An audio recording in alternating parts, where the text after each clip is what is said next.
नमस्कार दोस्तों, बहुत बहुत स्वागत है आपका एग्जाम गुरुजी के वीडियोस में। और यहाँ पर हम चर्चा करने वाले हैं आज के वीडियो में मध्य प्रदेश सरकार के बजट 2022-23 पे।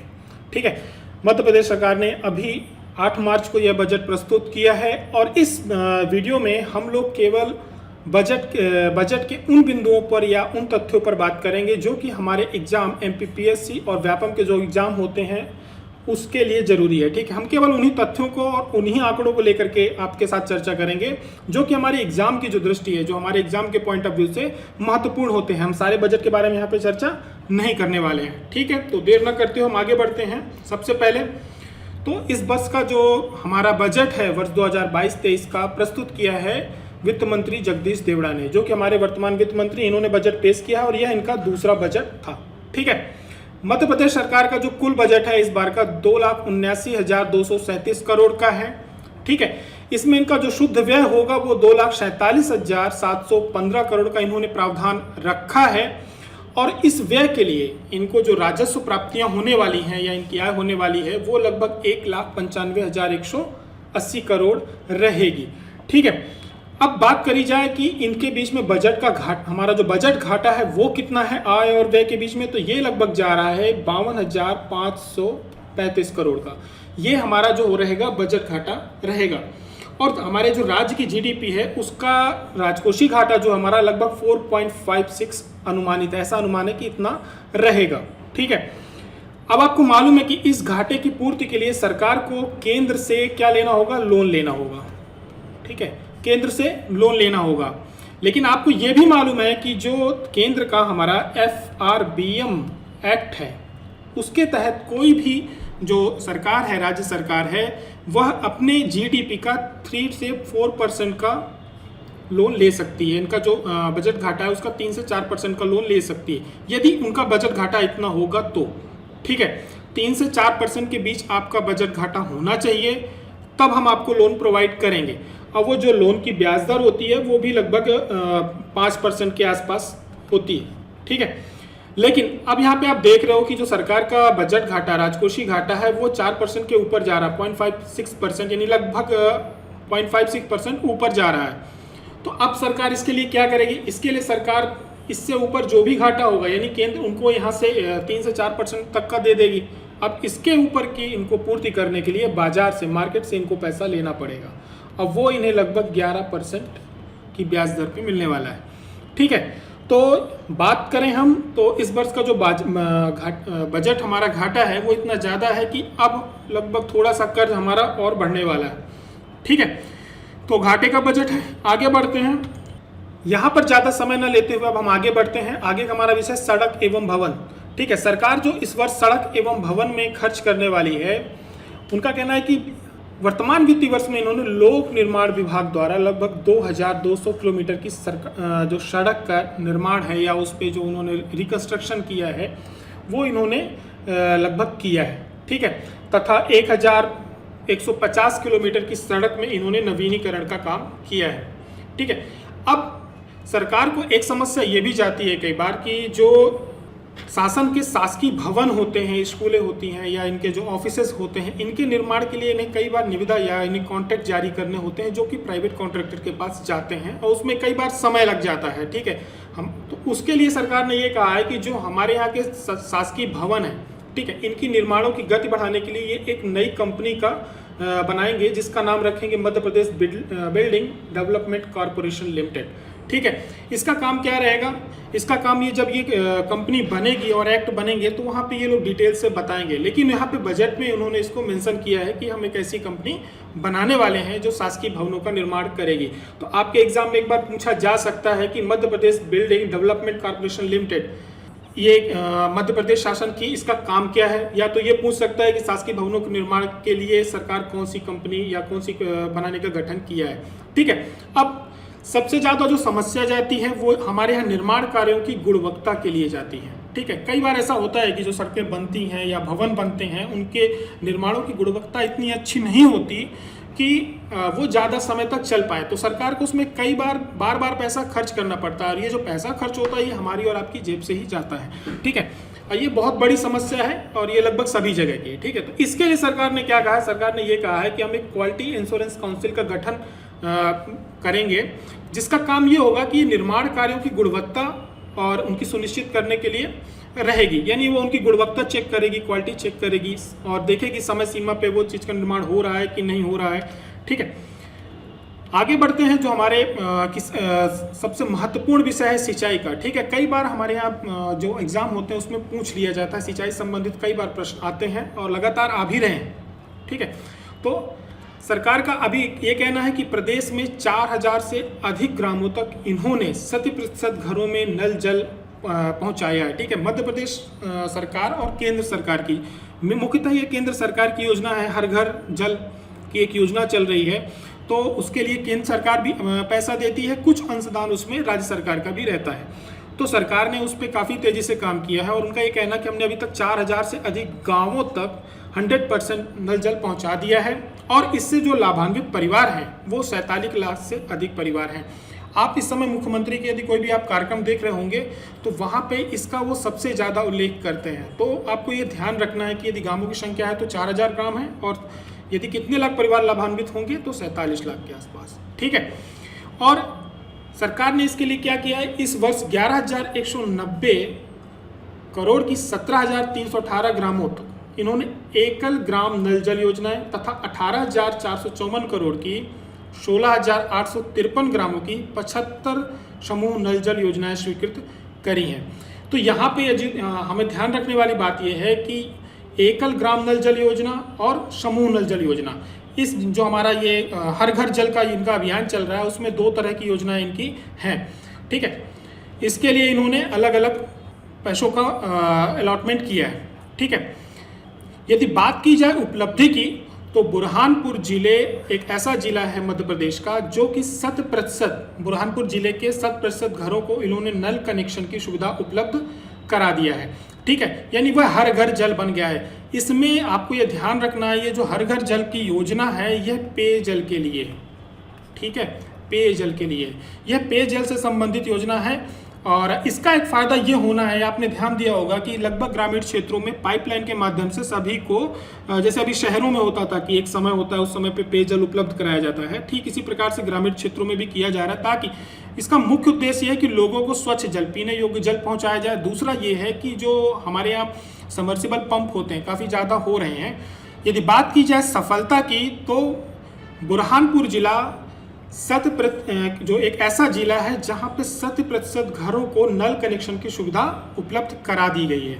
तो ठीक है, तो मध्य प्रदेश का एक पहला जिला है जो हर घर जल बन गया है, वो है बुरहानपुर जिला। ठीक है, यहाँ पे सभी को या इस जिले के लगभग सभी घरों पे पेयजल से संबंधित उनकी समस्याओं को दूर कर दिया गया है और सरकार ने अपने लक्ष्य को यहाँ पे पूरा कर लिया है। ठीक है, जल जीवन मिशन के लिए वर्ष 2022-23 में जो केंद्र सरकार है इसने 3,150 करोड़ तथा राज्य सरकार ने 3,150 करोड़ का जो प्रावधान है वो किया है। तो कुल मिलाकर के लगभग 6,300 करोड़ का प्रावधान किया गया, ये प्रस्ताव इन्होंने रखा है। इसके आंकड़े आपको थोड़ा सा ध्यान रखने हैं क्योंकि यह सरकार की बहुत ही महत्वाकांक्षी योजना है। जिस प्रकार से प्रधानमंत्री आवास योजना है उसी प्रकार से पेयजल से संबंधित एक ऐसी योजना है, जैसे आपने जो केंद्र सरकार है जब फर्स्ट टाइम आई थी तो उसने उज्ज्वला योजना को काफ़ी ज़्यादा उनका एक एम था उसको लागू करने का। इसी प्रकार से जब सेकंड टर्म में आया तो उन्होंने प्रधानमंत्री आवास योजना को लागू किया। तीसरी जो उनकी योजना है वो पेयजल से संबंधित है कि यानी हर घर जल पहुँचाना इन्हें। तो इसके जो उपलब्धियाँ हैं इसको हमें थोड़ा सा याद रखना होगा। ठीक है, बढ़ते हम आगे की तरफ। तो सिंचाई से संबंधित जो आंकड़े हैं, वर्ष 2003 में मध्य प्रदेश के लगभग 7,68,000 हेक्टेयर में सिंचाई होती थी। ठीक है, और वर्तमान में 83 लाख हेक्टेयर से अधिक हो गई, यानी 83 लाख हेक्टेयर प्लस सिंचित क्षेत्र मध्य प्रदेश का है। अब बात की जाए तो सरकार का उद्देश्य क्या है, तो सरकार का उद्देश्य ये है कि वर्ष 2025 तक हमें लगभग 65 लाख हेक्टेयर तक की सिंचाई, जो हमारा सिंचित क्षेत्र है उसे हमें 65 लाख हेक्टेयर तक पहुंचाना है। ठीक है, इसके लिए सरकार क्या कर रही है, इसके लिए सरकार ये कर रही है कि लगभग 23,21,000 हेक्टेयर सिंचाई क्षमता के लिए इन्होंने 27 वृहद 46 मध्यम और 288 लघु सिंचाई परियोजनाओं को इन्होंने चालू किया है, जिसकी प्रक्रिया या निर्माणाधीन है, यानी वो ऑन द वे है। ठीक है। इसी प्रकार से नर्मदा घाटी विकास के अंतर्गत इन्होंने ये किया है कि 20,50,000 हेक्टेयर की सिंचाई क्षमता को बढ़ाने के लिए इन्होंने 37 परियोजनाओं का निर्माण किया है। जो 37 परियोजनाएं हैं वो चल रही हैं। ठीक है। अब बात की जाए मध्य प्रदेश ही नहीं पूरे देश की जो सबसे पहली लिंक परियोजना है वो है केन बेतवा लिंक परियोजना। ठीक है। और ये अटल जी के ज़माने से इस योजना पे काम चल रहा था और 2 राज्यों के आपके क्या कहते हैं यूपी और एमपी बुंदेलखंड के लिए मेन फोकस योजना है। तो इसको अभी केंद्र सरकार ने सहमति दी है, दोनों राज्यों के बीच में सहमति हुई है। ठीक है। इसके लिए केंद्र सरकार ने लगभग 44,000 करोड़ जो 605 करोड़ रुपए इसकी स्वीकृति दी गई है और इस वर्ष का जो केंद्र का बजट था वहाँ पे लगभग 14,000 करोड़ रुपए का अलॉटमेंट भी किया गया है। ठीक है। अब इसके लिए क्या है, सरकार ये कह रही है कि इस योजना से फ़ायदा क्या होने वाला है। तो मध्य प्रदेश को इसका ये फ़ायदा होने वाला है कि लगभग 8,11,000 हेक्टेयर में इसमें वार्षिक सिंचाई के लिए फ़ायदा होगा, जिसका फ़ायदा उस क्षेत्र की लगभग 41 लाख आबादी को मिलेगा, जिसमें उनका पेयजल और साथ में सिंचित क्षेत्र भी बढ़ेगा। ठीक है। अब बहुउद्देशीय परियोजना है तो इसमें विद्युत का उत्पादन भी होगा, तो लगभग 103 मेगावाट विद्युत का उत्पादन किया जाएगा। ठीक है। बढ़ते हैं आगे की तरफ। जो मध्य प्रदेश सरकार की एक अगला टारगेट है वो ये है कि जो हमारे यहाँ नर्मदा का जो जल है उसको आसपास के जो नर्मदा के क्षेत्र से जुड़े हुए कई शहर हैं, जिले हैं, वहाँ पे पेयजल की संकट धीरे धीरे खड़ा हो रहा है। जो अगली योजना है वो नर्मदा से जुड़ी हुई है। ठीक है। इसको हमें ध्यान रखना है और यह है इस बार के बजट में इन्होंने मेंशन किया। इसके लगभग 8,000 करोड़ की लागत का इन्होंने चिंकी बोरास बैराज जो कि बहुउद्देशीय परियोजना है, यानी उस पर सिंचित क्षेत्र भी होगा, पेयजल भी होगा और साथ में विद्युत का भी उत्पादन होगा। ये परियोजना कहाँ के लिए है, ये जिला नरसिंहपुर और रायसेन के मध्य रहेगी। ठीक है। अगली जो है वो सांवेर माइक्रो उद्वहन सिंचाई परियोजना है, ये इंदौर के आसपास है। ठीक है। यहाँ पे खरगोन और इंदौर के बीच में ये प्रारंभ की जाएगी। ठीक है। इससे फ़ायदा क्या होने वाला है, इससे फ़ायदा ये होने वाला है कि 2,12,000 हेक्टेयर की इससे एक तो सिंचाई क्षमता निर्मित होगी, दूसरा 50 मेगावाट विद्युत का उत्पादन होगा। ठीक है। इसी प्रकार से यदि हम बात करें प्रधानमंत्री कृषि सिंचाई योजना के अंतर्गत 2021-22 में लगभग 1,790 जल संग्रहण संरचनाओं का निर्माण किया जा सकता है, जिससे 7,370 हेक्टेयर सिंचाई क्षमता विकसित हुई है। यहाँ पे किया जा सकता नहीं है, ये करने वाले हैं और कुछ कर भी चुके हैं। तो इनसे लगभग इनका ये कहना है कि 7,370 हेक्टेयर सिंचाई क्षमता इससे विकसित होगी। तो सरकार ने इस वर्ष जो सिंचाई क्षेत्र के लिए बजट अनुमान लगाया है वो 9,267 करोड़ का है।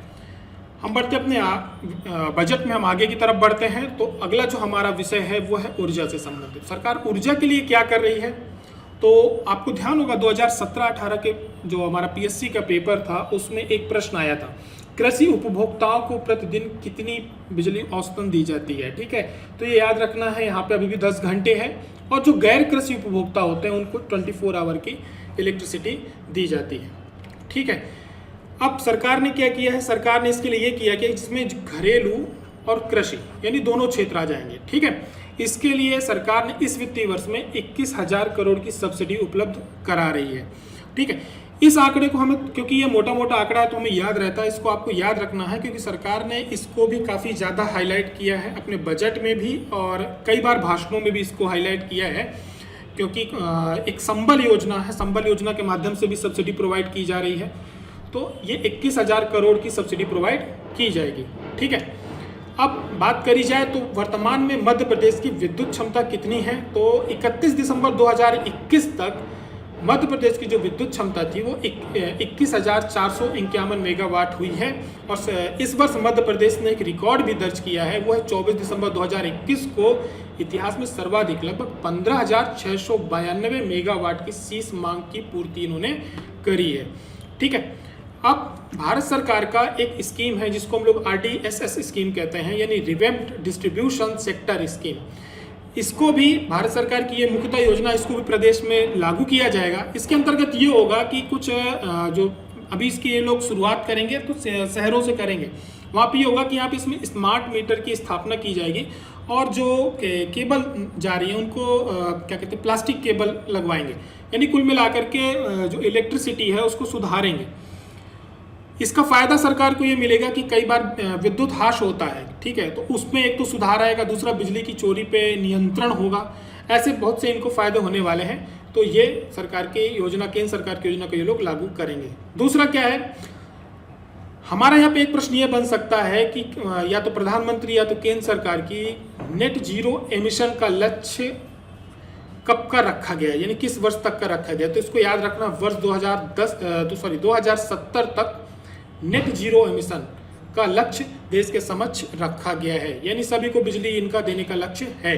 ठीक है, बात करी जाए यदि नवीकरणीय ऊर्जा की, ठीक है, केंद्र सरकार के बजट में भी इस बार नवीकरणीय ऊर्जा पे यानी ग्रीन एनर्जी पे भी काफ़ी ज़्यादा फोकस किया गया है। तो वर्तमान में मध्य प्रदेश का जो नवीकरणीय ऊर्जा की स्थापित क्षमता वो कितनी है, तो हमें याद रखना 5100 मेगावाट तक है। ठीक है, किस किस क्षेत्र में कितनी कितनी है तो हम आगे देखेंगे। पवन ऊर्जा में मध्य प्रदेश में लगभग 2444 मेगावाट, सौर ऊर्जा का लगभग 2432 मेगावाट और बायोमास का 119 मेगावाट तथा लघु जल विद्युत परियोजनाओं का 99 मेगावाट का योगदान है। यानी नवीकरणीय ऊर्जा के क्षेत्र में हमारी जो क्षमता है वो 5100 मेगावाट की है और अलग अलग क्षेत्रों में इतनी है। ठीक है, इसके बाद बढ़ते हैं, सरकार नया क्या करने वाली है इस क्षेत्र में। तो सरकार का ये कहना है कि हम सागर जिले में 1500 मेगावाट क्षमता का सौर पार्क परियोजना चालू करेंगे। आगे बढ़े ओंकारेश्वर में, ओंकारेश्वर जलाशय में जहाँ पे नर्मदा नदी है वहाँ पे हम लोग 600 मेगावाट की क्षमता का फ्लोटिंग सौर परियोजना चालू करेंगे, यानी ये तैरता हुआ एक सोलर पैनल उस पर लगाए जाएंगे। ठीक है, और इसके बाद बात करें छतरपुर में, तो छतरपुर में 1500 मेगावाट की एक सौर परियोजना स्थापित करेंगे और इसकी तीनों योजनाओं की जो कार्यवाही है वो ऑन द प्रोसेस में है, चल रही है। ठीक है, बात करें यदि प्रदेश में लगभग 750 मेगावाट क्षमता की पवन एवं सोलर हाइब्रिड परियोजना स्थापित की जा रही है। ठीक है, अब इसके लिए क्या कर रहे हैं, एक काम ये भी कर रहे हैं नवीकरणीय ऊर्जा के क्षेत्र में कि जो हमारा पर्यटन स्थल है सांची, इसको सोलर सिटी के रूप में विकसित किए जाने का इनका प्रस्ताव है। यानी यहाँ पे ये लोगों का ये एक उद्देश्य है कि जो सांची है वहाँ पे जो विद्युत लोगों की रिक्वायरमेंट है वो सोलर के थ्रू ही पूरी हो जाए। ठीक है, आगे बढ़े तो सौर सिंचाई और घरेलू उपयोग के लिए, व्ययों को कम करने के लिए और साथ में पर्यावरण को संरक्षित करने के उद्देश्य के लिए सरकार एक कार्यक्रम लेके आ रही है जिसको नाम रखेंगे लोग सौर ऊर्जीकरण कार्यक्रम। ठीक है, यहाँ से प्रश्न बन सकता है कि इस कार्यक्रम का उद्देश्य क्या है। तो अब आपने ध्यान दिया होगा कि कई बार क्या होता है कि जो खेतों में, कृषि क्षेत्र में जो पंप यूज किए जाते हैं वो इलेक्ट्रिसिटी से चलते हैं। ठीक है, कई बार बिजली नहीं होती तो बंद रहते हैं, सिंचाई में भी समस्या, और उसमें बहुत ज़्यादा विद्युत लगती है। सरकार का हमारा जो ऊर्जा है बहुत ज़्यादा वहाँ पे खर्च होती है। दूसरा क्या है कि घरों में भी जो पंप यूज किए जाते हैं पानी चढ़ाने के लिए, आसपास के लिए, तो वो भी, उसमें भी काफ़ी ज़्यादा इलेक्ट्रिसिटी हमारी खर्च होती है। इसके लिए सरकार ये कह रही है कि इसके लिए इन्होंने एक योजना चालू की है, सौर ऊर्जीकरण कार्यक्रम। इस व्यय को कम करने के लिए सरकार क्या करने वाली है कि एक सोलर पंप की योजना चल रही है, आपको मालूम ही होगा। इसके लिए इन्होंने 1300 करोड़ का प्रावधान किया है, यानी सोलर पंप पे सरकार सब्सिडी प्रोवाइड करेगी और वो जो पैसा है वो इसी से खर्च किया जाएगा। ठीक है, दूसरा क्या है, ऊर्जा क्षेत्र के लिए 2021-22 का इनका जो बजट अनुमान था वो 7908 करोड़ था, इसको इन्होंने 30% बढ़ा दिया है, ये 23,255 करोड़ का प्रावधान किया है। यहाँ पे हमें याद रखना है कि हमारे मध्य प्रदेश में अलग अलग क्षेत्रों में कितने मेगावाट की जो विद्युत उत्पादन हो रहा है, हमारी क्षमता कितनी है। ठीक है, दूसरा ये याद रखना है कि जो योजना है ये योजना काहे की है। अब बात करें हमारे प्रदेश की रीढ़ की हड्डी, जिसे बोलते हैं रीढ़ की, तो वो है कृषि एवं संबद्ध क्षेत्र। ठीक है, आपने पढ़ा होगा चिन्नौर धान का इस साल GI टैग प्रोवाइड किया गया है। अब आपको इसके बारे में ज़्यादा जानकारी चाहिए तो एग्जाम गुरु जी के जो योजनाओं वाला वीडियोस हमारे लगभग 3 से 4 मिनट के आते हैं, वहाँ पे इसके बारे में विस्तृत बताया गया है। और भी कई योजनाएं हैं जो आपको इस बजट में मिलने वाली हैं और उनके बारे में हमने काफ़ी डिटेल में वीडियो बनाए हैं, उससे रिलेटेड क्या उद्देश्य होते हैं उनके, कब चालू की गई। ठीक है, इससे संबंधित जो भी डाटा है वो वहाँ पे प्रॉपर दिया गया है, तो आप उन वीडियोज़ को देखना मत भूलिएगा। ठीक है, आगे बढ़ते हैं। तो अब सरकार ने इस साल जो जीआई टैग दिया है वो प्राप्त हुआ हमारे मध्य प्रदेश को। ये बालाघाट के आसपास बोई जाती है, काफ़ी खुशबूदार धान होती है, खाने में भी स्वादिष्ट होती है।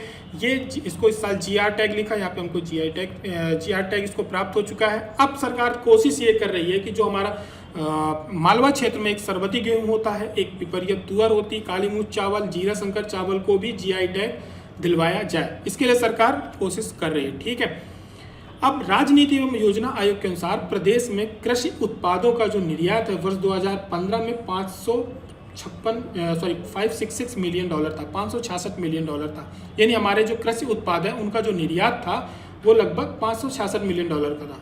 लेकिन यदि बात की जाए 2020 में तो यह लगभग $1355 मिलियन पहुंच चुका है। ठीक है, अब यहाँ पे आपको ये याद रखना है कि ये पूछा जा सकता है कि कृषि उत्पादों का निर्यात मध्य प्रदेश का कितना है, तो $1355 मिलियन है वर्तमान में। ठीक है, ये किसके अनुसार है? ये राजनीति एवं योजना आयोग के अनुसार है। बात करी जाए सरकार किसानों के लिए क्या नई योजना इन्होंने प्रारंभ किया है या इनका प्रस्तावित है, तो पहले मांग आधारित कृषि विविधीकरण, यानी मार्केट में जिसकी डिमांड है उसके लिए आप सरकार मोटिवेट करेगी किसानों को कि आप इसका उत्पादन करिए। ठीक है, जैविक खेती को प्रोत्साहन करने के लिए सरकार इसके लिए प्रचार प्रसार करेगी। और एक जिला एक उत्पाद के संचालन की योजना है। एक जिला एक उत्पाद योजना इस वर्ष काफ़ी प्रचलित चल भी रही है।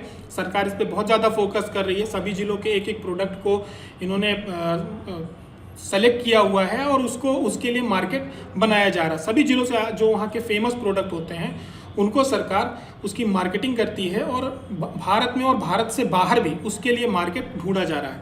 ठीक है, इसके लिए सरकार ने अभी एक आयोग का भी गठन किया है जो भारत के बाहर, देश के बाहर मार्केट भी सर्च करेगी ताकि हम उन उत्पादों को बाहर तक ले जा सकें, हम अपनी एक पहचान बना सकें। ठीक है, मध्य प्रदेश की विशिष्ट फसलों किस्मों के लिए जीआई टैग, ठीक है, यहाँ पे इन्होंने बता दिया कि किसके लिए हम प्रयास कर रहे हैं। ठीक है, मिलेट मिशन और कृषि उत्पाद संगठनों यानी एफपीओस का गठन, संवर्धन, कृषि फसलों के निर्यात प्रोत्साहन को बढ़ावा देना। ठीक है, ये सरकार की कुछ योजनाएं हैं जिसके लिए सरकार क्या कहते हैं ये प्रस्तावित है प्रारंभ करने के लिए। आगे बढ़ते हैं तो प्राकृतिक खेती के ये सरकार का जो उद्देश्य है वो ये है कि हम प्राकृतिक खेती को भी प्रोत्साहन देंगे और उद्देश्य ये है कि हम लगभग 1 लाख हेक्टेयर क्षेत्रफल को लक्षित करके इसके लिए इस वर्ष कुछ योजनाबद्ध तरीके से कुछ योजनाएं लेकर के आएंगे प्राकृतिक खेती के लिए और किसानों को थोड़ा सब्सिडी प्रोवाइड करेंगे, क्योंकि प्राकृतिक खेती में कई बार उत्पादन कम होता है जिसकी वजह से जो किसान होते हैं उस खेती की तरफ नहीं जाना चाहते। लेकिन जो अब खान पान का एक जो सिस्टम है, खान पान के लोगों की जो एक तरीका है वो अब उसमें काफ़ी बदलाव आया है और लोग ऑर्गेनिक फूडिंग की तरफ काफ़ी बढ़ रहे हैं। ठीक है, तो सरकार भी चाह रहे हैं कि हम, क्योंकि इसमें आप ये देखोगे कि जो एक नॉर्मल गेहूं होता है उसकी कॉस्ट अलग होती है, लेकिन जो ऑर्गेनिक प्रोडक्ट्स होते हैं उनकी कॉस्ट काफ़ी ज़्यादा होती है, यानी किसानों को वहाँ से ज़्यादा लाभ मिल सकता है। स्वास्थ्य की दृष्टि से भी अच्छा है, वर्तमान समय में वो लाभ की दृष्टि से भी अच्छा है, क्योंकि खेती उसमें प्रोडक्शन कम होता है। तो सरकार इसके लिए क्या करेगी, इनको सब्सिडीज प्रोवाइड करेगी और उससे एक फ़ायदा ये है कि जो हमारी ज़मीन है उसकी उर्वरक क्षमता मेंटेन रहेगी। ठीक है, आगे बढ़ते हैं सहकारिता की तरफ। केंद्र सरकार ने एक अलग मंत्रालय ही बनाया है सहकारिता का। ठीक है, तो इसे हमें ध्यान रखना। सरकार इसके लिए क्या कितने का इन्होंने निवेश का प्रस्ताव रखा है, 1000 करोड़ का निवेश का प्रस्ताव रखा है। सहकारिता विभाग क्या करता है, आपका खाद बीज और किसानों को ऋण उपलब्ध कराना। ठीक है, जो सोसाइटीज़ होती हैं वहाँ पे हमारे जो इस समय अनाज बेचे जाते हैं वो लगभग वहीं पे बेचे जाते हैं। बीज भी जो किसानों को प्राप्त होते हैं वो भी सहकारिता विभाग से प्राप्त होते हैं। ठीक है, ऋण भी किसानों को प्रोवाइड करती है।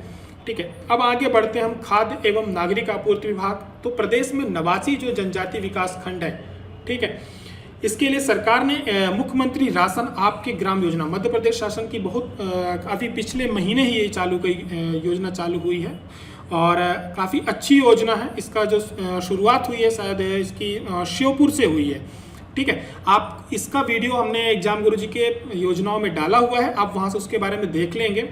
इसमें जो 89 विकास खंड है उसमें सभी उस समय पे इलेक्शन चल रहे थे तो कम जिलों को कवर किया गया था, लेकिन 15 जिलों को इसमें पूरा कवर किया जाएगा और वहाँ पे जो राशन है उनके ग्राम तक पहुँचाया जाएगा। और उसमें उस योजना का फ़ायदा ये भी है कि वहाँ के लोकल जो युवा हैं उनको रोजगार मिलेगा। उनका वाहन भी उन्हीं का होगा और उस साथ में उनका जो वो जो ज़िले हैं 15 ज़िले, वहाँ के लोगों को रोजगार भी उपलब्ध कराया जाएगा।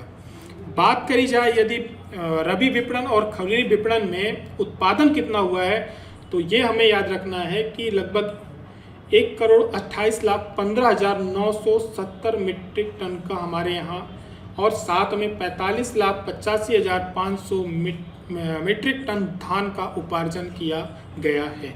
ठीक है, अब आगे की तरफ बढ़ते हैं उद्यानिकी एवं खाद्य प्रसंस्करण में। तो आपने अभी पढ़ा ही था, एक जिला एक उत्पाद योजना के अंतर्गत जिलेवार प्रमुख उत्पादों को, जो उद्यानिकी उत्पाद हैं उनको भी चिन्हित किया जा रहा है। ठीक है, उद्यानिकी में हमारे ये आते हैं फल वगैरह भी आते हैं, साथ में कृषि क्षेत्र से भी जुड़े हुए जो काफ़ी यूनिक प्रोडक्ट हैं, जैसे आपका बताया ही था कि मालवा में गेहूं है, सरबती गेहूं हो गया, चिन्नौर धान हो गई। ठीक है, अलग अलग क्षेत्रों को ये लोग खाने से भी रिलेटेड हैं, साथ में कुटीर उद्योग से भी जुड़े हुए, एक जिला एक उत्पाद के अंतर्गत कुछ भी कुटीर उद्योग से जुड़े हुए भी जो भोपाल का जरी वाला बटुआ है, रीवा के सुपारी के खिलौने हैं, इनको भी एक जिला एक उत्पाद के अंतर्गत चिन्हित किया गया और इनकी मार्केटिंग की जा रही है। ठीक है, अब बात करी जाए तो आगर मालवा में संतरा है, इंदौर में आलू, बुरहानपुर में केला, मंदसौर में लहसुन, सिवनी में सीताफल, शहडोल में हल्दी और श्योपुर में अमरूद। ऐसे और भी जिलों से कुछ जो उत्पाद हैं उनको इन्होंने चिन्हित किया है और उनकी मार्केटिंग की जा रही है। ठीक है, बात करी जाए पशुपालन की, तो पशुपालन में दुग्ध उत्पादन के क्षेत्र में मध्य प्रदेश अब देश में तृतीय स्थान पर पहुंच गया है। ठीक है, अब इसके लिए सरकार क्या करने वाली है? इसके लिए सरकार ये करने वाली है पशुपालन के क्षेत्र में कि मुख्यमंत्री पशुपालन विकास योजना ये चालू करने वाले हैं, जिसके लिए इन्होंने भी 150 करोड़ का प्रावधान रखा है। ठीक है, और साथ में प्रदेश में 2.5 करोड़ से अधिक गौ और भैंस वंशीय को यूआईडी टैग इन्होंने लगाया है, जो भारत सरकार का जो इनाफ पोर्टल है उसके अंतर्गत यह राष्ट्र में सर्वाधिक है। ठीक है, आगे की तरफ बढ़ते हैं। हमारा जो अगला टॉपिक है वो है मछुआ कल्याण एवं मत्स्य विभाग। ठीक है, कृषि के अंतर्गत आता है। मत्स्य पालन के लिए सरकार ने क्या किया है? मुख्यमंत्री मत्स्य पालन विकास योजना। ठीक है, मुख्यमंत्री मत्स्य पालन विकास योजना ये प्रारंभ करने वाले हैं, जिसके लिए अभी 50 करोड़ का प्रावधान किया है।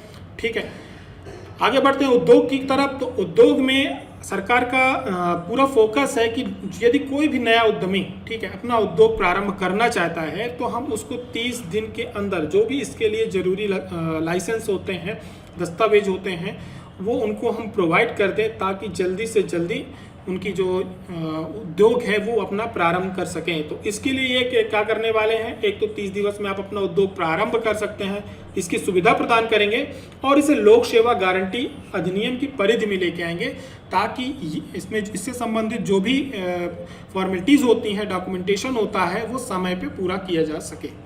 ठीक है, अब साथ में सरकार क्या कर रही है? भारत सरकार द्वारा विक्रम उद्योगपुरी लिमिटेड उज्जैन में मेडिकल डिवाइस पार्क की स्थापना हेतु स्वीकृति प्रदान की गई है। यानी भारत सरकार द्वारा सेंट्रल गवर्नमेंट इस वर्ष उज्जैन में विक्रम उद्योगपुरी लिमिटेड में मेडिकल डिवाइस पार्क की स्थापना करेगी। महत्वपूर्ण तथ्य है, इसे हमें याद रखना है। साथ में 11 नए औद्योगिक क्षेत्रों की स्थापना की जाएगी, बनाए जाएंगे, जो कि अलग अलग जिलों में अलग अलग नाम से हैं। आप इसको स्क्रीनशॉट के माध्यम से देख लेंगे। ठीक है, सूक्ष्म एवं लघु मध्यम उपक्रम विभाग के अंतर्गत 17 क्लस्टर विकसित किए जा रहे हैं। ठीक है, इससे फायदा ये होने वाला है कि लगभग रोजगार के 41,000 लोगों को इससे रोजगार मिलेगा, ये अवसर सृजित होंगे। ठीक है, आगे की तरफ बढ़ें तो निवेश को आकर्षित करने के लिए और एथेनॉल एवं जैव ईंधन इकाइयों को प्रोत्साहित करने के लिए और वित्तीय सहायता प्रदान करने के लिए सरकार एथेनॉल एवं जैव ईंधन प्रोत्साहन योजना लेकर के आ रही है। ठीक है, हमें केवल याद रखना है, यदि पूछेगा भी तो ये हमें याद रहेगा कि इस योजना का उद्देश्य क्या है। एथेनॉल और जैव ईंधन को प्रोत्साहन करना है, मतलब उसके लिए वो वित्तीय सहायता प्रोवाइड करेंगे। ठीक है, सूचना प्रौद्योगिकी क्षेत्र में बात की जाए तो हमारे मध्य प्रदेश के जो 4 महानगर हैं, इंदौर, भोपाल, जबलपुर और ग्वालियर, यहाँ पे IT पार्कों का निर्माण किया जाएगा। वैसे भी यहाँ पे पहले से ही IT पार्क चल रहे हैं, यदि इंदौर और भोपाल की बात करी जाए तो। ठीक है, जबलपुर, ग्वालियर में भी स्थापित किया जाएगा। बढ़ते हम अपने आगे की तरफ। तो जो हमारा अगला टॉपिक है वह तकनीकी शिक्षा एवं कौशल विकास। इसके लिए मध्य प्रदेश में एक ग्लोबल स्किल पार्क तैयार किया जा रहा है जो कि भोपाल में हो रहा है। ये अंतर्राष्ट्रीय स्तर का ग्लोबल स्किल पार्क होगा और संभाग स्तर पे 10 मॉडल ITI को सुदृढ़ कर रही है, यानी उनको वापस से रिकंस्ट्रक्शन कर रही है, उनको और मजबूत कर रही है। वहाँ पे नई नई चीज़ें सीखने के लिए लोगों को मिलेगी, जो भी स्टूडेंट्स होंगे, ठीक है, ताकि वो जो भी हमारे यहाँ रोजगार के अवसर हैं वहाँ पे वो फिट बैठे, ठीक है। साथ में क्या कर रहे हैं, 46 विकासखंड जहाँ वर्तमान में शासकीय औद्योगिक प्रशिक्षण संस्थाएं स्थापित नहीं है, वहाँ पे ऐसी संस्थाएं चरणबद्ध तरीके से स्थापित की जाएंगी, ठीक है। यानी वहाँ पर ऐसे 46 विकासखंड मध्य प्रदेश में हैं जहाँ पे ITI नहीं है, वहाँ पे ये ITI की स्थापना की जाएगी। लोगों को स्किल डेवलपमेंट दिया जाएगा ताकि बाजार में जिस प्रकार के स्किल युवाओं की आवश्यकता है या लोगों की आवश्यकता है वो वहाँ पे स्किल्ड हों और रोजगार अपना पाएँ, ठीक है। साथ में क्या कर रही है, मुख्यमंत्री कारीगर कौशल उन्नयन योजना का प्रस्ताव इस बार के बजट में रखा गया है।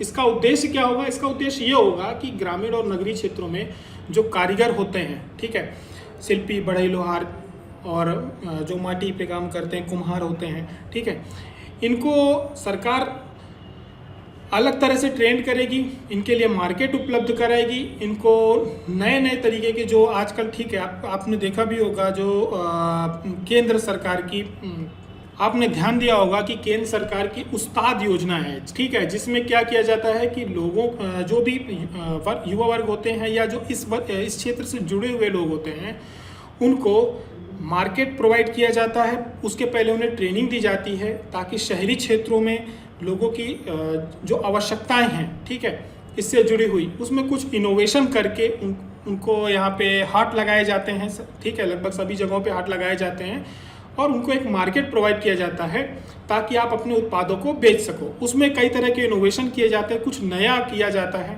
ठीक है। पहले सिंपल मटके चलते थे, अब उसमें कुछ काश्तकारी कर दी जाती है, उन पर डेंटिंग पेंटिंग करके उसको और आकर्षक बना दिया जाता है। लोगों को जो शहरी क्षेत्र होते हैं या बाकी के लोग होते हैं उनको आकर्षित करता है, साथ में उसका जो मूल्य होता है वो भी बढ़ जाता है। एक सामान्य से मटके का जो मूल्य होता है और जिसमें कलाकारी की गई है, रंगा चंगा गया है, उसका मूल्य बढ़ जाएगा, स्वाभाविक चीज़ है, तो उसकी आमदनी भी बढ़ जाएगी, ठीक है।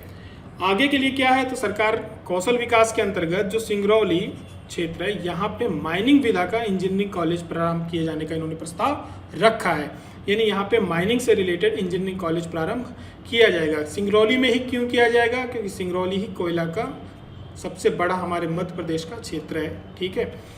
आगे बढ़ते हैं पर्यटन की तरफ। पर्यटन में सरकार का ये जो बजट प्रस्ताव रखा, उन्होंने ये रखा है कि हेरिटेज संपत्तियों के संरक्षण कर उन स्थानों पे पर्यटकों हेतु आकर्षक बनाने हेतु भोपाल का जो ताजमहल होटल है, गोविंदगढ़ रीवा है, राजगढ़ क्षेत्र का जो पैलेस है छतरपुर, यहाँ पे जो ये हेरिटेज प्लेस हैं ये लीज पे निजी निवेशकों को लीज पर देंगे ताकि उस पर कुछ आमदनी बढ़े, ठीक है। और लोग पर्यटन बढ़ेगा तो वहाँ पे जो लोकल लोग हैं उनको भी रोजगार के अवसर मिलेंगे, ठीक है। साथ में जो पर्यटन पे बढ़ावा देने के लिए जल क्रीड़ा सुविधा प्रदान करने के इंदिरा सागर हेतु लाइसेंस एवं गांधी सागर के लिए LOA जारी किया गया है तथा मणिखेड़ा में एक जलाशय हेतु कार्रवाई प्रचलित है। आपने ध्यान दिया हो कि हमारे खंडवा जिले पे हनुमंतिया टापू पे प्रतिवर्ष जल महोत्सव का आयोजन किया जाता है और काफ़ी संख्या पे वहाँ पे पर्यटक जाते हैं। इससे एक तो लोकल जो होते हैं उनको भी रोजगार सृजन होता ही है, साथ साथ सरकार की भी आमदनी होती है, ठीक है। आगे बढ़ते हैं तो विमानन क्षेत्र पे बात करी जाए तो इंदौर में पहले से ही इंटरनेशनल एयरपोर्ट है, इसको कस्टम नोटिफाइड एयरपोर्ट इन्होंने घोषित किया गया है, ठीक है। अब साथ में अंतर्राष्ट्रीय कार्गो सेवा भी इस पे चालू कर रहे हैं। अब नवीन जो हमारा जो मध्य प्रदेश का औद्योगिक क्षेत्र सिंगरौली, यहाँ पे नई हवाई पट्टी का निर्माण कार्य प्रगति पे है। बात की जाए यदि अनुसूचित जनजाति कल्याण विभाग की, तो देवारण्य योजना है जो मध्य प्रदेश सरकार द्वारा लागू की गई है, चलाई जा रही है। इसमें क्या होता है कि क्योंकि जो अनुसूचित हमारी जनजाति होती है, इन्हें जो वनोपज होते हैं, ठीक है, औषधियाँ होती हैं, इनके बारे में काफ़ी बारीकी से जानकारी होती है, ठीक है। तो उसके लिए अब उसको रोजगार का माध्यम कैसे बनाया जाए, तो सरकार ने एक देवारण्य करके योजना चालू करी है। इसमें क्या होता है कि जो औषधि और एरोमेटिक्स से जो पौधे जुड़े हुए होते हैं उसके लिए वन क्षेत्रों में इसको लगाने के लिए भी प्रोत्साहित किया जाता है, ठीक है। और जो उसको ढूंढ करके लाते हैं, उस पे जो जो प्रोडक्ट बन सकते हैं उससे उन्हें जोड़ा जा रहा है, ताकि इनके लिए एक आर्थिक अवसर उत्पन्न हो, ठीक है, इनकी आर्थिक स्थिति सुदृढ़ हो। बात की जाए जनजाति महाविद्यालयों की, तो वर्ष 2022-23 में 15 जनजाति कन्या महाविद्यालय छात्रावासों का नवीन भवन में संचालित किया जाना प्रस्तावित है। इसके साथ ही 6 विशिष्ट क्रीड़ा परिसर संचालित किए जाने का लक्ष्य सरकार का है। विशेष पिछड़ी जनजाति के लिए, जो हमारे मध्य प्रदेश की विशेष पिछड़ी जनजाति है, बैगा, भारिया और सहरिया, इसके युवाओं को आजीविका का अवसर मिले, इसके लिए सरकार ने क्या किया है कि जो इससे जुड़े हुए क्षेत्र जहाँ पे जनजाति हमारी पाई जाती है, श्योपुर, शहडोल, डिंडोरी, मंडला, छिंदवाड़ा में, वहाँ पे कंप्यूटर प्रशिक्षण कौशल विकास केंद्र का निर्माण किया जाएगा। साथ ही कुपोषण से मुक्ति दिलाने के उद्देश्य के लिए 15 जिलों में आहार अनुदान योजना संचालित की जा रही है, ठीक है। आगे की तरफ बढ़ते हैं। आवास की बात करी जाए, प्रधानमंत्री आवास योजना ग्रामीण के अंतर्गत अब तक 23,50,000 से भी अधिक आवासों का निर्माण कार्य पूरा कर लिया गया है, और साथ में इस लक्ष्य को पूरा करने में मध्य प्रदेश देश में अग्रणी है। और लेकिन साथ में ऐसा हुआ कि कुछ ऐसे लोग भी गरीब थे जो कि इस योजना में रजिस्टर्ड नहीं हो पाए थे, ठीक है, लाभ नहीं मिल पाया था। इसके लिए आवास प्लस सूची करके योजना ये लागू लेकर के आ रहे हैं, जो इसकी पात्रता सूची में नहीं थे। इसे ऐसे लगभग 31 लाख हितग्राहियों को ये 3 साल में इसकी योजना का लाभ दिलाएंगे, ठीक है।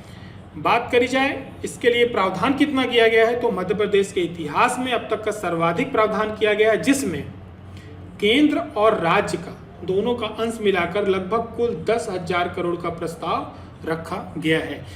इस आंकड़े को हमें याद रखना है, ठीक है, कि अब तक कितने प्रधानमंत्री आवास योजना ग्रामीण के अंतर्गत कितने लोगों को आवास प्रोवाइड किया जा चुका है, तो 23,50,000 से अधिक आवास का निर्माण हो चुका है। साथ में यदि बात की जाए आवास प्लस सूची के लिए कितना बजट आवंटित हुआ है, तो वो हुआ है लगभग 10,000 करोड़ का, ठीक है। आगे की तरफ बढ़ते हैं। वर्ष 2022-23 में 10 लाख नए हितग्राहियों को आवास स्वीकृत किए जाने का लक्ष्य सरकार का है।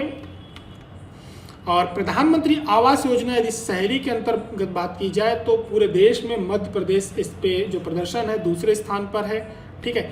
नगरीय विकास की बात करें तो अभी स्वच्छता सर्वेक्षण 2021 का जो रिजल्ट आया है, इसमें इंदौर शहर ने लगातार 5वीं बार देश का सबसे स्वच्छतम शहर का अवार्ड जीता है। और पूरे अपने जो मध्य प्रदेश की बात की जाए, पूरे प्रदेश की देश में 3रे स्थान पर रहा है, ठीक है। और साथ ही साथ जो इंदौर है 5 स्टार रेटिंग पाने वाला, ठीक है, 5 स्टार रेटिंग भी पाया है, और साथ में देश के पहले वाटर प्लस शहर होने का सम्मान भी प्राप्त हुआ है।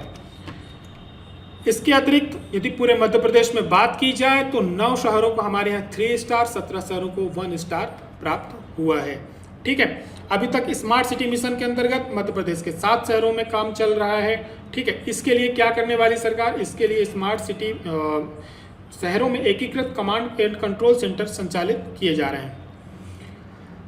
स्थानीय प्रतिभाओं को उद्यमिता के क्षेत्र में अवसर देने के लिए भोपाल, इंदौर, जबलपुर, ग्वालियर तथा उज्जैन में, ठीक है, मध्य प्रदेश के जो प्रमुख शहर हैं भोपाल, इंदौर, जबलपुर, ग्वालियर, उज्जैन में स्टार्टअप इंक्यूबेशन केंद्रों की स्थापना की गई है। इसका अब आपसे बात की जाए स्टार्टअप इंक्यूबेशन केंद्रों का उद्देश्य क्या है, तो आपको याद रखना है कि स्थानीय प्रतिभाओं को उद्यमिता के क्षेत्र में अवसर देने के लिए यदि किन किन जिलों में लागू की गई है, स्थापना की गई है, तो याद रखना है कि भोपाल, इंदौर, जबलपुर, ग्वालियर, उज्जैन में की गई है, ठीक है। बात करें सरकार ने आवागमन को सुविधा प्रदान करने के लिए पीपी मॉडल पर प्रदेश के 15 शहरों में 749 बसों का संचालन किया जा रहा है। साथ ही भोपाल, इंदौर एवं जबलपुर में पीपीपी मॉडल पर 217 चार्जिंग स्टेशन स्थापित किए जा रहे हैं, ठीक है। अगला विषय है हमारा शिक्षा एवं स्वास्थ्य। तो बात करी जाए यदि स्कूली शिक्षा की, तो सीएम राइज योजना बहुत ही महत्वाकांक्षी योजना है वर्तमान में मध्य प्रदेश सरकार की। इसके अंतर्गत प्रथम चरण में कितने स्कूल प्रारंभ किए जाएंगे, तो लगभग 360 स्कूल प्रारंभ किए जाएंगे। और इन विद्यालयों की जो लागत है अनुमानित कितनी है, तो लगभग 7,000 करोड़ है। ये एक बार हमें ना भी याद रहे तो प्रथम चरण में 360 स्कूल प्रारंभ किए जाएंगे, इसका हमें याद रखना है। कुल स्कूलों की जो लागत है वो 7,000 करोड़ का अनुमान है और इस बार के बजट में 1,157 करोड़ रुपए का प्रावधान किया गया है।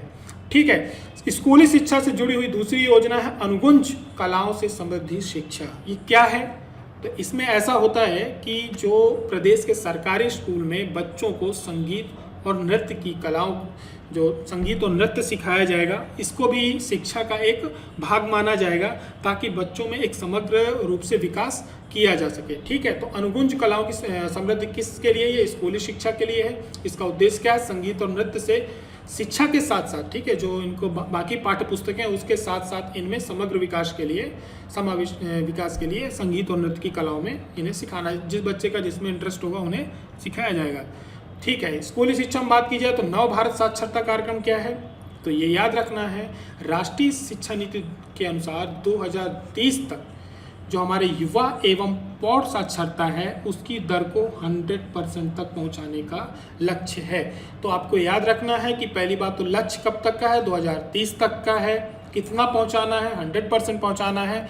नव भारत साक्षरता कार्यक्रम क्या है, तो यहाँ पे हमारे 3 प्रश्न बन सकते हैं। ठीक है।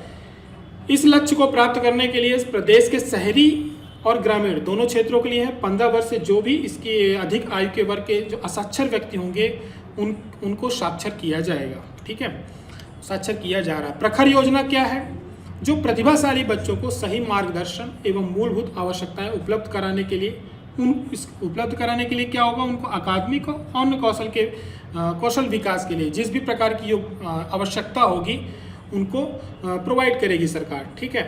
स्कूली शिक्षा से हम आगे बढ़ते हुए चलते हैं उच्च शिक्षा की तरफ। तो उच्च शिक्षा में बात करें तो वर्तमान में प्रदेश के 104 शासकीय महाविद्यालय और 30 निजी महाविद्यालय नैक द्वारा प्रत्यापित हैं। ठीक है। 2021-22 में प्रदेश के शासकीय महाविद्यालयों में जब नैक मूल्यांकन किया गया, यानी वहाँ की सुविधाओं, पढ़ाई कैसी चल रही है, खेल की सुविधाएं हैं, बच्चों का विकास कैसा किया जा रहा है, लाइब्रेरी की सुविधा है कि नहीं है, ठीक है, उनके लिए कैंटीन कैसी है, वहाँ पे सही भोजन मिलता है कि नहीं मिलता है, ठीक है, स्वतंत्रता कितनी है पढ़ने की, ये सब चीज़ों बहुत सारे उसमें पॉइंट्स होते हैं, उसके आधार पर नैक मूल्यांकन किया जाता है। तो नैक मूल्यांकन में शासकीय माधव विज्ञान महाविद्यालय उज्जैन को A+ का ग्रेड प्राप्त हुआ है। ठीक है। अब प्रदेश में यदि निजी विश्वविद्यालयों की बात करी जाए तो कितनी हो गई संख्या, 40 हो गई है। ठीक है। इंक्यूबेशन सेंटर की भी जो स्थापना की जाए वहाँ कहाँ पे की जाए, इंदौर, ग्वालियर, उज्जैन, जबलपुर, भोपाल एवं रीवा विश्वविद्यालयों में इंक्यूबेशन सेंटर की स्थापना की जा रही है। आगे की तरफ बढ़ते हैं हम खेल एवं युवा कल्याण विभाग की तरफ। तो टोक्यो ओलंपिक 2020 में प्रदेश में स्थापित अकादमी के 8 खिलाड़ियों ने भाग लिया था। ठीक है।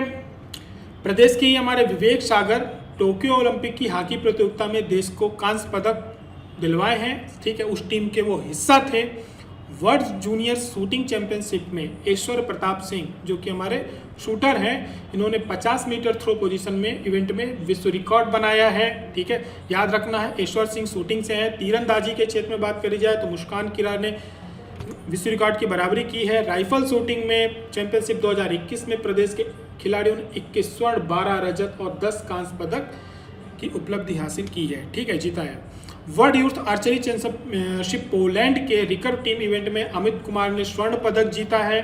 वर्ष 2021-22 के अकादमी के खिलाड़ियों ने अंतर्राष्ट्रीय स्तर के 10, राष्ट्रीय स्तर के 216 पदक प्राप्त किए। अंतर्राष्ट्रीय स्तर के 10, राष्ट्रीय स्तर के 216 पदक प्राप्त किए हैं। ठीक है, लेकिन आगे बढ़ते हैं। अगले वर्ष का जो खेलो इंडिया यूथ गेम होने वाला है वो मध्य प्रदेश के भोपाल में इसका आयोजन होने वाला है। इसके लिए मध्य प्रदेश सरकार क्या करने वाली है, नाथू बरखेड़ा भोपाल में अंतर्राष्ट्रीय स्तर का स्पोर्ट्स कॉम्प्लेक्स और स्पोर्ट्स साइंस सेंटर की स्थापना की जाएगी। आगे की तरफ बढ़े, लोक स्वास्थ्य एवं परिवार कल्याण में इसके क्षेत्र में सरकार क्या कर रही है, तो प्रदेश में प्रधानमंत्री जन आरोग्य योजना के लगभग 95% पात्र परिवारों को कुल 2,66,00,000 आयुष्मान कार्ड जारी किए गए हैं। ठीक है, जो पात्र परिवार हैं उनकी संख्या कितनी है, 2,66,00,000 लोगों को आयुष्मान कार्ड दिया जा चुका है। ठीक है, नवीन चिकित्सा महाविद्यालयों की शुरुआत की जा रही है। इसके साथ ही प्रदेश में 22 चिकित्सा महाविद्यालय सेवा प्रदान करेंगे। ठीक है, प्रदेश में 9 अशासकीय चिकित्सा महाविद्यालय पहले से ही संचालित हैं।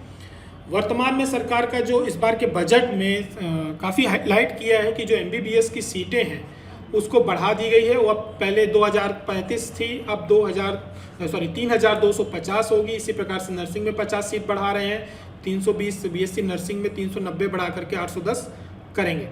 ठीक है, आयुष विभाग की बात की जाए तो वैद्य आपके द्वार कार्यक्रम ये सरकार का निःशुल्क प्रोग्राम है जो चालू है और अभी से हाल में ही स्केच अवार्ड भी मिला है। ठीक है, बजट में हम आगे बढ़ते हैं महिला एवं बाल विकास विभाग की तरफ। तो वर्तमान में मध्य प्रदेश की 41 लाख से अधिक लाडली लक्ष्मियां हैं। ठीक है, मध्य प्रदेश सरकार ने अभी जितने भी प्रोग्राम हुए वहाँ पे इसको काफ़ी हाईलाइट किया है, तो इसे हम याद रखेंगे। और जो NHFS 5 सर्वे के अनुसार मध्य प्रदेश में प्रति 1000 लड़कों में बेटों में बेटियों की संख्या बढ़कर कितनी हो गई है? 956 हो गई है। ठीक है, प्रदेश सरकार के केंद्र सरकार के सहयोग से प्रदेश के 42 जिलों में बेटी बचाओ बेटी पढ़ाओ योजना संचालित है। आपसे यदि प्रश्न पूछ लिया जाए कि मध्य प्रदेश के कितने जिलों में बेटी बचाओ बेटी पढ़ाओ योजना संचालित है, तो आपको याद रखना है मध्य प्रदेश के 42 जिलों में संचालित है। प्रधानमंत्री मातृ वंदन योजना में प्रदेश को प्रथम स्थान मिला है लगातार। ठीक है, और साथ में सरकार ने अभी जो कोविड महामारी आई थी उसमें बहुत सारे बच्चे अनाथ हुए थे, बहुत सारे लोगों ने अपने को खोया है और सबसे हर चीज़ दुखदाई थी उस समय पे। लेकिन कुछ ऐसे बच्चे थे जिन्होंने जो पूरी तरह से अनाथ हो गए थे, ठीक है, उनके लिए मध्य प्रदेश सरकार ने मुख्यमंत्री कोविड-19 बाल सेवा योजना प्रारंभ की गई थी, लागू की गई है। इसके अंतर्गत अभी लगभग 6000 से अधिक बेसहारा बच्चों को आर्थिक सहायता उपलब्ध कराई गई है। और इस योजना में सामान्य व्यक्ति भी यदि भाग लेना चाहता है तो वो ले सकता है, यदि इन बच्चों की सहायता करना चाहता है तो वो कर सकता है। ठीक है, सरकार इस बार पृथक चाइल्ड बजट प्रस्तुत कर रही है। ये काफ़ी हाईलाइट किया गया है, इसके लिए अलग से बाकायदे बताया गया है कि हम इस बार चाइल्ड बजट लेकर के आ रहे हैं। तो चाइल्ड बजट में अलग से सरकार कुछ नहीं कर रही। सरकार ऐसा कर रही है कि जितने भी जगहों पे, ठीक है, जिस विभाग में चाइल्ड के लिए अलग अलग बच्चों के लिए जो 18 वर्ष से कम उम्र के जो युवा हैं या बच्चे हैं उनके लिए सरकार क्या कर रही है, जो भी योजनाएं, जो भी सरकार एक्सपेंसेस या जो भी एक्सपेंडिचर कर रही, खर्चे कर रही है, उसको उन्होंने एक जगह ला करके एक अलग क्लॉज बना करके पूरा एक साथ कर दिया है, ताकि उसका क्या हो कि यदि आप देखना चाहते हो बच्चों के लिए क्या क्या सरकार कर रही हो तो एक बार में आप उसको खोज सको। ठीक है, तो इसमें क्या है, 18 वर्ष से कम आयु के बालक बालिकाओं के लिए योजनाएं एवं प्रावधान एक दृष्टि में ज्ञात हो सकेंगे। साथ ही बालक बालिकाओं पर केंद्रित योजनाओं को और अधिक सार्थक कारगर बनाए जाने में सरकार को सुविधा होगी। यानी इससे रिलेटेड जो भी योजनाएं हैं, ठीक है, बच्चों से रिलेटेड, 18 वर्ष से कम आयु के बालकों से रिलेटेड या बालिकाओं से रिलेटेड जो भी योजनाएं हैं वो एक साथ मिल जाएंगी आपको, तो सरकार को भी एक सुविधा होगी, आम व्यक्ति को भी एक सुविधा होगी। ठीक है, इस वर्ष के बजट में महिलाओं के लिए रोजगार मूलक आर्थिक सहायता की एक नवीन योजना प्रस्ताव रखी है, जिसके लिए इन्होंने 50 करोड़ का प्रावधान रखा है। ये योजना क्या है, जब ये लॉन्च होगी तब हमें मालूम पड़ेगी। संस्कृति तथा धार्मिक न्यास एवं धर्मस्व विभाग, ठीक है, इसके लिए सरकार ओंकारेश्वर में आदि गुरु की विशाल प्रतिमा, अंतर्राष्ट्रीय स्तर की वेदांत पीठ की स्थापना प्रस्ताव रखा है, जिसके लिए 370 करोड़ का प्रावधान रखा है। ठीक है, लोक परिसंपत्ति के प्रबंधन कार्य को गति देने हेतु special purple vehicle SPV Madhya Pradesh राज्य परिसंपत्ति प्रबंधन कंपनी का गठन किया गया है। इसका उद्देश्य क्या है कि जो हमारी जो संपत्ति है उसका प्रबंधन कार्य कैसा चल रहा है, ठीक है, जितनी भी संपत्तियां, उसके लिए एक अलग प्रबंधन कंपनी का गठन करेंगे। लगभग 4 कंपनियां इस बजट में गठित की जा रही हैं अलग अलग क्षेत्रों से। बात करी जाए सबसे जो इंतजार करने वाला था वो युवाओं के लिए क्या है, तो युवाओं के लिए 13,000 शिक्षकों की भर्ती होगी। निजी क्षेत्र में जो सरकार बजट में अलॉटमेंट कर रही है अलग अलग क्षेत्रों में, ठीक है, क्लस्टर्स बढ़ा रही है और खाद्य प्रसंस्करण के उद्योग स्थापित कर रही है, लोन भी बांट रही है, इसके भी अलग उद्देश्य हैं। इससे लगभग 41,000 निजी क्षेत्रों में जॉब मिलेगी। रोजगार के लिए कर्ज दिया जाएगा। 6,000 पुलिस आरक्षकों की भर्ती होगी। प्रदेश में कुल 46 नए ITI खुलेंगे। इनके खुलने से लोगों का स्किल डेवलपमेंट होगा और वह कहीं पर भी जा करके जहाँ भी, क्योंकि अभी ये समस्या काफ़ी जाती है कि कई बार रोजगार होता है लेकिन स्किल ना होने के कारण आप वहाँ पे उस उद्योग में वो अवसर खो देते हो। ठीक है, अब बात करी जाए ये सारे बजट को जो हमने अभी तक देखा है, इसकी मुख्य मुख्य बातें क्या हैं। ठीक है, तो वन लाइन में हम इसको देखेंगे तो सरकारी कर्मचारियों को जो महंगाई भत्ता था वो बढ़ा करके 20 से 31% कर दिया गया। इसका लाभ कितने लाख कर्मचारियों को मिलने वाला है? 7.5 लाख। ठीक है, 13,000 टीचर्स की नियुक्ति की जाएगी, ऊपर हमने देख लिया। और 11 नए औद्योगिक क्षेत्र विकसित किए जाएंगे। तो कितने औद्योगिक क्षेत्र विकसित किए जाएंगे? 11। गृह विभाग में 6,000 आरक्षकों की भर्ती होगी। ठीक है, ये नहीं पूछा जा सकता लेकिन इसको हमें याद रखना है। ठीक है, ये पूछा जा सकता है। MBBS की सीटें जो हमारे यहाँ अभी तक 2035 थी वो 3,250 हो जाएंगी। 12 से 15 सीटें बढ़ेंगी। नर्सिंग की सीटें बढ़ाएंगी। ठीक है, परीक्षा के लिए ये भी उतना महत्वपूर्ण नहीं है लेकिन एक बार व्यापम पूछ सकता है। ठीक है, इस वर्ष कोई भी नया टैक्स नहीं लगाया गया है और ना ही ऐसा कोई प्रस्ताव है। चाइल्ड बजट के, क्योंकि इसको हाईलाइट किया गवर्नमेंट ने, तो बजट में कितना प्रावधान किया गया है तो इसको थोड़ा सा आपको याद रखना है। 27,792 का किया गया है। ठीक है, इंदौर, भोपाल, जबलपुर में PPP मॉडल पे इलेक्ट्रॉनिक व्हीकल चार्जिंग स्टेशन बनेंगे। ठीक है, इसमें क्या होगा इलेक्ट्रॉनिक व्हीकल चार्जिंग स्टेशन में, ये अब आगे जब बनेंगे तब हम उसको देखेंगे। भोपाल के बगरोद और बैरसिया में उद्योग पार्क बनेंगे और साथ ही साथ स्पोर्ट्स साइंस सेंटर की स्थापना की जाएगी। नई घोषणा यह है कि जनजाति विकास निगम बनेगा और गायों की सेवा के लिए नई योजना शुरू की जाएगी। बुरहानपुर जिला हर घर नल जल की सुविधा मिल रही है। प्रदेश का पहला जिला बन गया है जहां पे 100% लक्ष्य को पा लिया गया है। यदि अनुसूचित जाति वित्त विकास निगम के लिए 40 करोड़ का प्रावधान किया गया है और पिछड़ा वर्ग वित्त विकास निगम के लिए 50 करोड़ का प्रावधान किया गया है। ठीक है, और सोलर प्लांट नए कहाँ लगेंगे तो सागर, शाजापुर, उज्जैन में लगेंगे। उद्यानिकी फसलों के लिए सरकार का लगभग 1 लाख मीट्रिक टन की भंडारण क्षमता विकसित करने का उद्देश्य है। दुग्ध उत्पादन की एक नवीन योजना शुरू करेंगे जिसके लिए इन्होंने 1,050 करोड़ का प्रावधान किया है।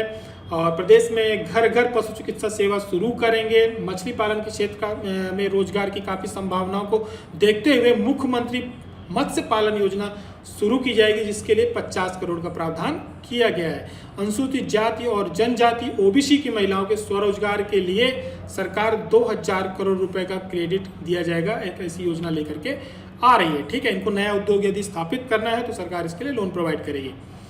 अब तक कितने लाख हितग्राहियों को प्रधानमंत्री आवास का लाभ दिया जाएगा? 31 लाख हितग्राहियों को दिया जाएगा। बात करी जाए इसके लिए प्रावधान कितना रखा गया है? 10,000 करोड़ का रखा गया है। मध्य प्रदेश के इतिहास में अब तक का सर्वाधिक है। मुख्यमंत्री तीर्थ दर्शन योजना कुछ समय के लिए बंद कर दी गई थी कोविड टाइम पे, अब इसको दोबारा शुरू किया जाएगा। महाकाल मंदिर के जमीन के लिए आरक्षण होगा, वहाँ पे कंस्ट्रक्शन का काम चल रहा है। जिस प्रकार से काशी कॉरिडोर पे काम हुआ है उसी प्रकार से महाकाल मंदिर के लिए भी हो रहा है। ठीक है, बिजली बिल पर सब्सिडी के लिए 25,000 करोड़ का प्रावधान रखा है। यह ग्रामीण और शहरी दोनों क्षेत्रों के लिए है। ठीक है, ग्रामीण और शहरी जल जीवन मिशन के लिए 6,300 करोड़ का प्रावधान रखा है। सिंचाई क्षमता में सरकार का बहुत बड़ा लक्ष्य है, वो है 2025 तक 65 लाख हेक्टेयर करने का लक्ष्य सरकार ने निर्धारित किया गया है। आदि शंकराचार्य की विशाल प्रतिमा ओंकारेश्वर में स्थापित की जाएगी। साथ ही वेदांत पीठ की भी स्थापना की जाएगी जिसके लिए सरकार ने 370 करोड़ का प्रावधान रखा है। इस प्रकार से मध्य प्रदेश के बजट से संबंधित ऐसे प्रमुख बिंदु जो आपकी MPPSC व्यापम की परीक्षाओं के लिए महत्वपूर्ण हैं वो इसमें थे। आशा करता हूँ आपको पसंद आए होंगे। तब तक के लिए जय हिंद, जय भारत।